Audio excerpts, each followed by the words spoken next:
C section नंतर तुम्ही या चुका करताय का, तर थांबा. ह्यामुळे तुम्हाला लॉंग टर्म ह्याचे परिणाम सहन करावे लागतात. सगळ्यात महत्वाची चूक म्हणजे इमिजिएटली पोस्टपार्टम तुमचं सी सेक्शन झाल्यानंतर तुम्ही पूर्णपणे बेड रेस्ट करता.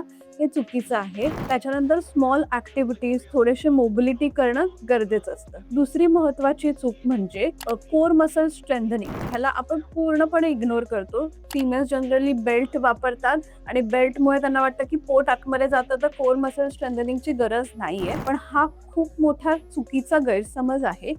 कोर मसल स्ट्रेंथनिंगमुळे आपलं पोश्चर सुधारतं आणि लॉंग टर्म मध्ये आपण बॅक पेन पासून वाचू शकतो. आणि तिसरा आणि सगळ्यात महत्वाचा पॉइंट म्हणजे हल्ली जनरली व्हिडिओज बघून हेवी वर्कआउट सुरू करतात इमिजिएटली पोस्टपार्टम. पण प्रत्येक बॉडी टाईप हा वेगळा असतो आणि त्यानुसार असेसमेंट करूनच आपल्याला एक्सरसाइज त्या बॉडी टाईप्सनुसार करायचे असतात. तुम्हाला ही असेसमेंट करून हा वर्कआउट प्लॅन जर पोस्टपार्टम सुरू करायचा असेल तर मी स्वतः आठवड्यातून 3दा हे वर्कआउट सेशन कंडक्ट करते. तुम्हाला जॉईन करायचं असेल तर या दिलेल्या नंबरवर व्हॉट्सअप करा.